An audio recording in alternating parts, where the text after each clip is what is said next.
On today's episode of Fab and Adventures, we're going to be reviewing this Allpowers R15 power station. Stay tuned.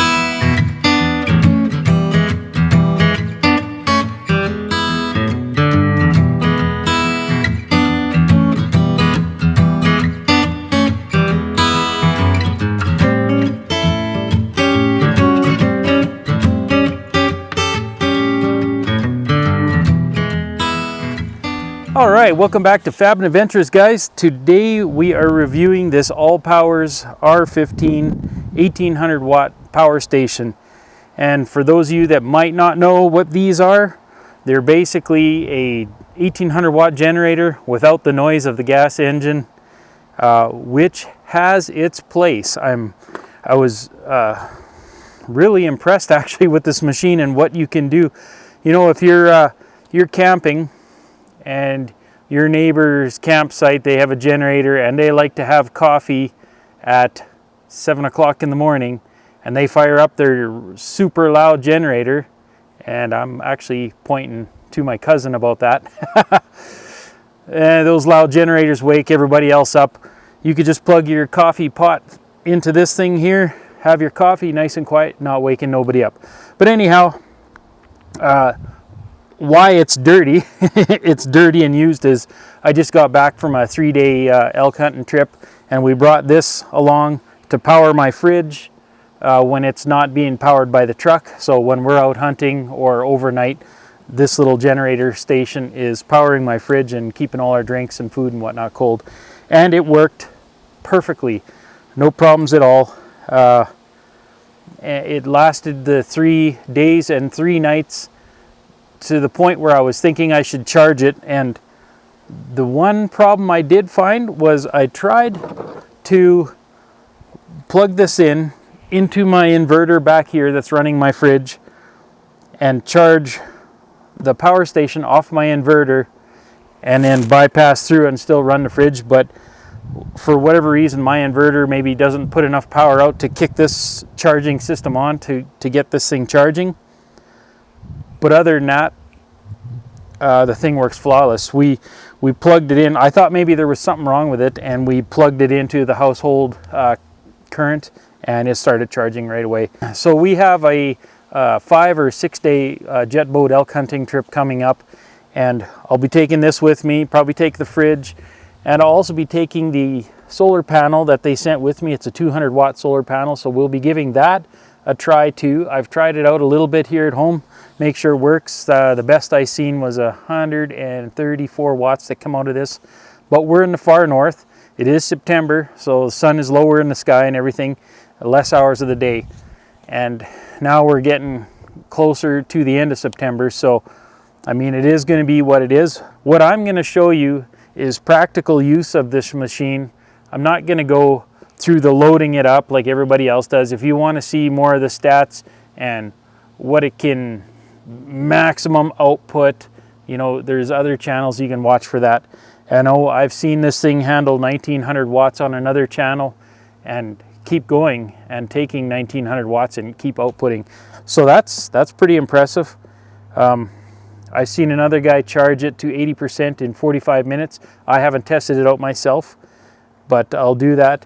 It also has a Bluetooth app that you can select. It's a real basic app. Basically, you can select how fast you want this thing to charge, like a slow, a medium, and a fast charge. And the fast charge will do from 0 to 80% in 45 minutes from what I've seen. But we can do a little testing here. Let's just wipe some of the dust off so you can maybe see. So that's another thing. You know, we're up and down the dusty back roads. This thing is covered in dust. I did not try and protect it at all. And dust, nothing has affected it. Seems to be working just fine. It's running the fridge right now. It's pulling 63 watts. And I'm down to 17%. That's what we had left from the hunting trip. So I'd say it did pretty good. And this fridge here, once it's up to temperature, or down to temperature as you will call it, it only pulls like 33 to 35 watts or something like that. So what I'm curious is, right now it's pulling 62 watts. What happens if I plug the 12 volt in to it? Does it take more or less wattage?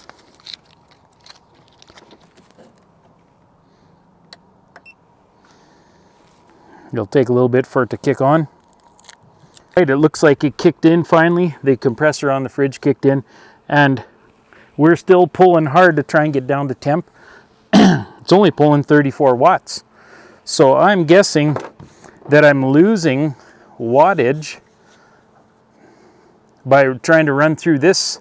I guess it would be a converter. So that's actually pretty cool. It'll be interesting to see when this gets down to temperature how much wattage it'll actually pull when it's not trying to run this converter. That is cool. So I might be able to run this fridge way longer just using the 12 volt plug. Now I am new to these things, so this sort of testing is new to me. It might not be new to some of you guys out there, but I'm sure there's other people out there that are new to these things and don't understand. So that's why I'm going to go through this in layman's terms.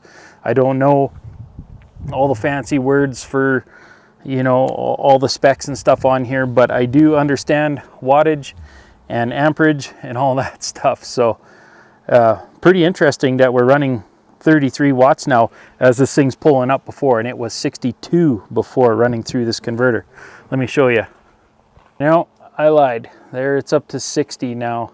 So the converter obviously doesn't make much difference. We're still pulling 60 watts, 59, 60 watts. But there's maybe 3 watts in there that I'm saving from not running that converter, which would add up over time to hopefully make this thing last a little longer. I'll charge this sucker up and run this fridge on this overnight and see what the wattage draw is by tomorrow morning. So like everybody else shows in all the videos on these things, and there's a few out there that you can see, you've got your USBs at 18 watts output, you got USB-C at 100 watts, and I believe those are 100 watts each output, 18 watts each output. You have 4 15 amp 110 plugins. Those dust covers are actually nice for keeping the dust out, obviously, and your 10 amp 12 volt DC output on that side. And here's the spec sheet on it, just in case you're curious. It is a lithium iron phosphate battery in there, which are the good ones, supposed to be like 3,500 cycles if I remember right, which would be if you depleted it and charged it every day, once a day sort of thing. I think you're supposed to get like close to 10 years or something out of the charge. It has 1152 watt hours. I've seen some guys on the internet testing that, and they're getting close to about 1,000, which works out between 80 and 84% from what I've been seeing efficiency. It is right at that weight, 36.8 pounds from what I've seen other guys weighing them at. The dimensions, your 15 amp max input, your solar input of 13 amp or 650 watt max. Yeah, it's quite the little thing. It has a surge of 3,000 watts, as you can see here. And we're going to test that later. I'm going to try and actually run my welder. It's on 220, but my welder can run on 110 volt.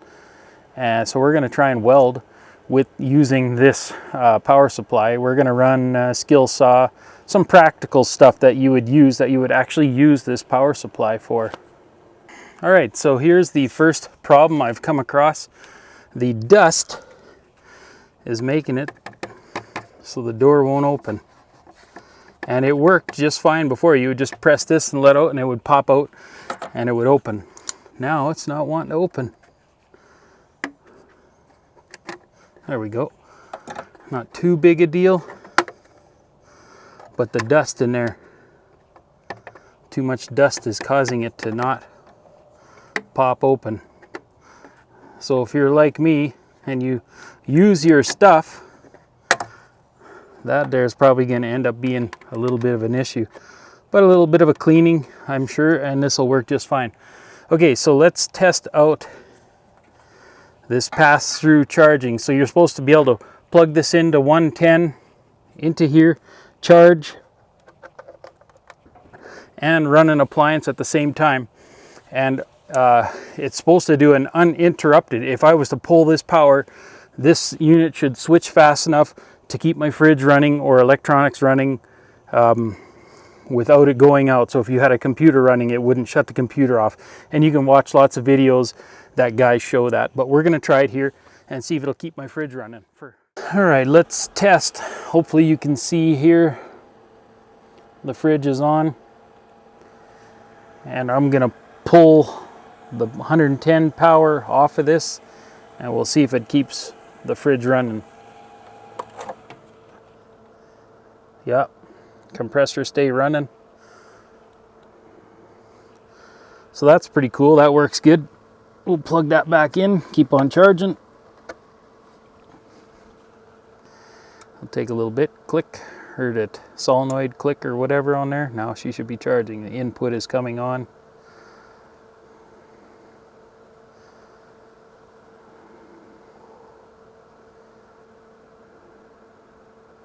Should ramp up to 1,000 watt input. All right, so let's get the app set up on here. Press and hold this button here and it'll bring on your Bluetooth and Wi-Fi, and then we'll get the app going on here. So it's looking like it's saying at 400 watts is going to be charged in 2 hours. We're going to change that. This sucks that you have to log in every time.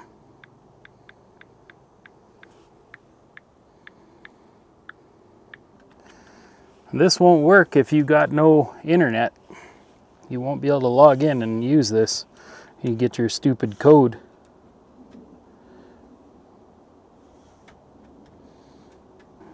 All right, we're in. Now, the app is saying exactly what we're seeing here, 20%. And what it has left of 2 days of 19 hours of charge left. It doesn't tell you how long it's going to charge on the app, which is kind of dumb. It shows the AC power and the DC power is on. Let's turn the AC off. And then let's change so it's on the slowest charge right now. Let's try standard mode. And it's ramping up the wattage input right now, and now it's changed it to 1 hour that it's going to be charged.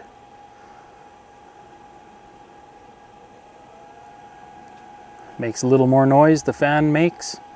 We're now running at 1,000 watts of input, 1,005-ish.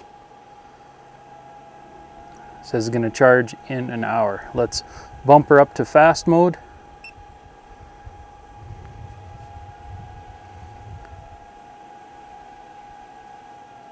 And that has not increased the charge input. Strange. I thought it would have ramped up to 1,300 watts or something like that. All right, I just heard it ramp up and it is up to 1,459, 1,460 watts of input. Check it out. So I'm not really sure why, why it just ramped up now. I really have no answer to that question, but it's changed it now to 54 minutes of charge. It is 6:32 right now. I don't know if you can see it on my watch, 6:33.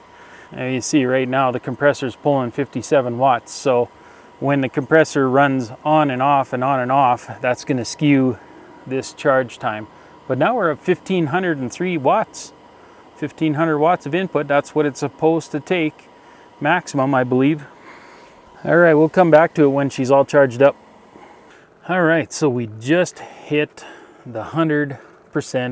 You can see my fridge pulling 29 watts and it's 740, so more than the 50 some minutes that they were calling for, but my fridge was pulling on it also. So if the fridge wasn't pulling, I think it would have been pretty darn close to its estimate.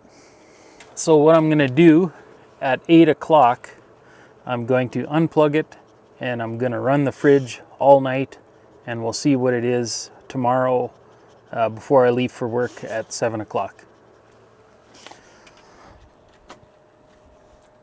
All right, well, here is 7 o'clock in the morning, and that's 11 hours of run overnight. It's still got 91%. That's pretty awesome, but it came down to 2 degrees Celsius overnight, so pretty cool overnight. So the fridge wouldn't have had to run a whole lot. All right, here's another great use for the power supply. We got back from our jet boat hunt about a week ago. I had to immediately go to work, so I just parked the truck, the boat into the little shed there, and emptied everything out and went to work. And we're now 9 days later, and I left my cell booster on and it's killed the battery. So here I am using the power booster just because. I mean, I could plug it into the house, but we're going to use the power station to run the battery charger to charge the truck back up just because we can. But you can see this thing is a mess. All right, you can see this thing here is just a mess. It's covered in dust. It's all scuffed up. It's been rained on. It looks like something, I mean, this thing was in the boat for 4 days bouncing around. We're hitting some rocks and the river was pretty shallow. So there was something rubbing on here. It's got the readout screen here pretty scuffed up. And I was not nice to it. I mean, and the thing still works. We're charging the battery. We used it during our hunt to charge stuff like our lanterns and our lights like this and our cell phones and whatnot. And it was really cloudy and pretty miserable. We had like 1 day of nice sun, so I didn't really get to test the 200-watt solar panel that they sent with this for me. But I did get to test a 200-watt solar panel here at home, and the best I was able to pull out of it on a real nice day in August was about 134 watts, if I remember right.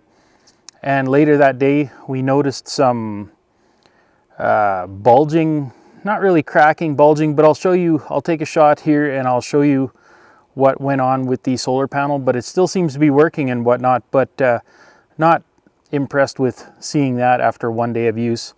But anyhow, this thing here has been spectacular. I mean, we tried the wireless charging up here with a couple of phones while we were charging lights and stuff like that, and it worked flawlessly. And as you can see right now, it's running the battery charger. It's only pulling 26 watts, and 86% is what we had left in this after our whole 4-day trip of charging phones and lights and whatnot. And it would have been nice to have brought my 12-volt fridge to really give it a go, but it was only 4 days, and we could just pack a cooler with ice and just take you know, hot dogs and hamburgers and stuff with us. So it was no big deal, didn't need to have the fridge. But this thing has been pretty awesome so far. We're gonna now take it into the shop. After I get this charged up enough to start the truck, we're gonna take it into the shop. We're gonna plug my 220 110 welder. It's a convertible welder. It'll run on 110 to 220. We're gonna plug her into 110. This only puts out 15 amps on the 110 setting, but we're gonna try and weld some steel with it just for kicks. So hang around and check that out. All right, here's something you don't see every day people using a power station for. We're gonna try and power up this new Yes welder that I got for review, and I'll put a link to the review of this welder just in case you're interested, just up here. But anyhow, let's get to her. You can see here's the power for the welder. It's got the 110 volt adapter on it, and power station's on. It's got 99%. So let's go ahead and turn the welder on and turn on some gas. All right, I'm just gonna throw this leather coat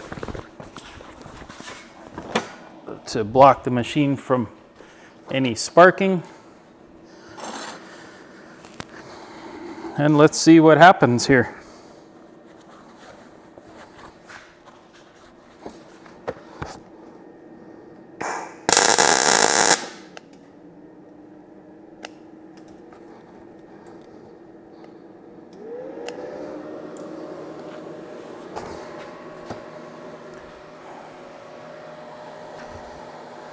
So it lost power. Okay, so I set it for lighter steel, 16 gauge. Let's see what happens.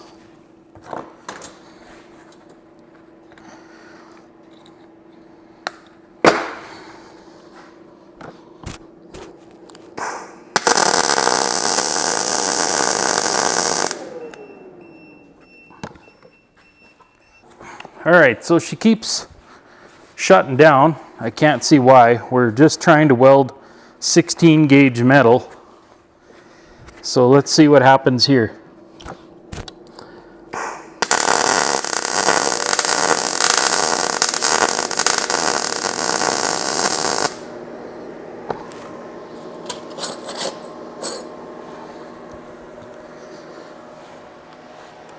Welded that fine. All right, it welded that, so let's go up to the 14 gauge setting and see what happens.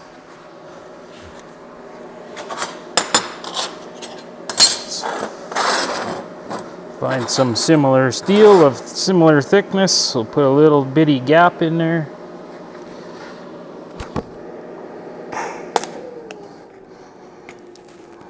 Can't do that.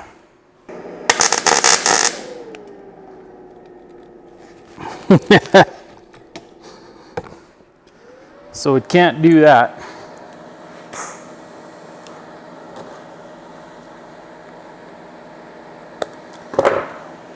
So on 110, it's not able to do that. Let's try back at 16 gauge and see if it'll weld a decent bead.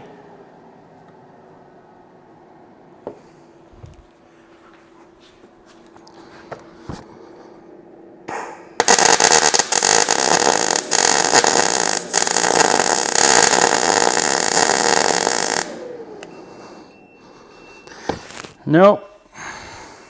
Let's just try something here. Let's shut it off. Turn it back on. This is only 15 amps, right? This thing should be taking 20 amps, but it's interesting to see what could be done with it.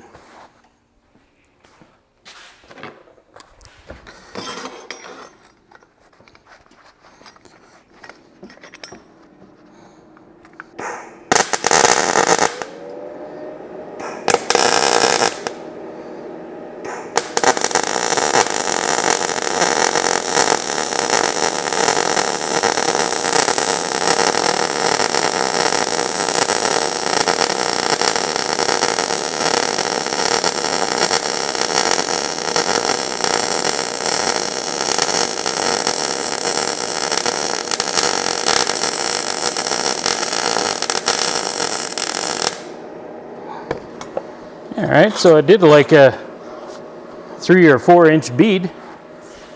That's pretty decent. Let's try again.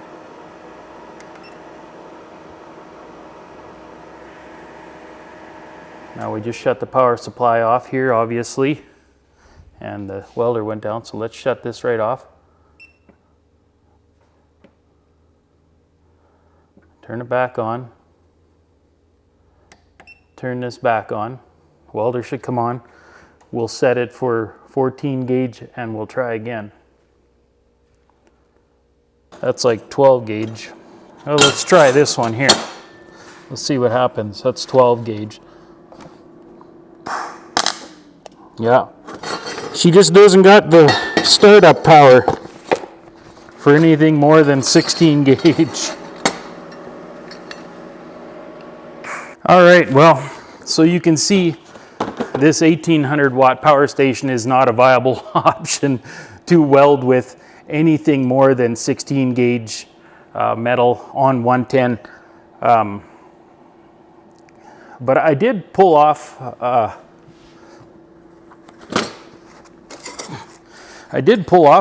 one decent weld here on 16 gauge. A nice penetration through. That has nothing to do with the power station, but it did supply power. It looked like it was running around 1,000 to 1,100 watts running welding 16 gauge. As soon as you bump it up to the 14 gauge, it just, as soon as I hit the trigger, it loses power, welder goes out, and the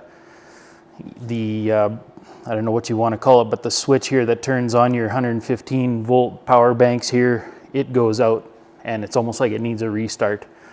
But I mean, that's kind of an extreme situation. It would be interesting if I was to run my gas powered 2000 watt generator, which is similar to that, if I could run the welder. But whatever, you're probably not buying a power station like this to run a welder and weld out in the field. And if you were, then maybe the 3600 watt version that they have of this, maybe it would run a welder for you.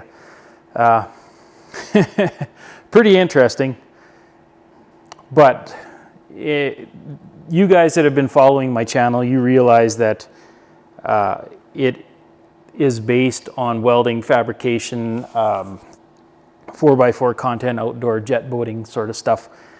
And so this review of this power supply is a little bit out of my realm of what I typically do on my channel, but it does have its uses for my purposes, like jet boating, running our fridge, running small power tools. Like it'll run a skill saw and stuff like that out in the field. Just for kicks, because I haven't done it yet on this channel or on this review, but let's try a Sawzall for quartering elk and moose and whatnot.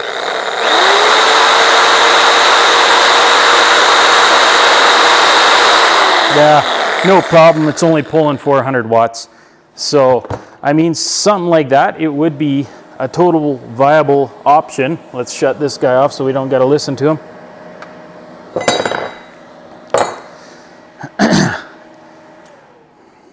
So for outdoorsy stuff, camping and whatnot, this 1800 watt is probably more than what you would need for most situations. And I think it runs good. I think it works good. It's put up to a few hunting trips worth of abuse. You can see it's just covered in dust and nasty, and it works just fine. I did see one thing yesterday when I was trying to charge. I had 2 chargers hooked up to it and hooked it up to my truck because the battery was dead on my truck. And it's fairly cool outside here. Like it was probably 8 degrees Celsius yesterday when I was trying that.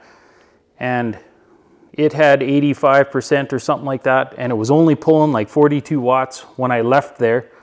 I went and cut the lawn, and when I come back, that thing was completely dead. So it should have ran more than an hour or an hour and 25 minutes or something at 40 watts. So I'm not sure what went on there. I'm gonna have to do some further testing to see if the cold temperatures outside affect it drastically like that. It should have ran those battery chargers for hours, not a hour sort of thing. But without further testing, I think it's a pretty good unit, and it's gonna do everything you want it to do for your general camping and outdoor stuff. Maybe running a fridge for a little while if your power goes out or something like that. But anyhow, thanks for watching Fabbin' Adventures. We'll keep on playing, we'll keep on having adventures. Make sure you subscribe, share, like these videos, and we'll see you next time.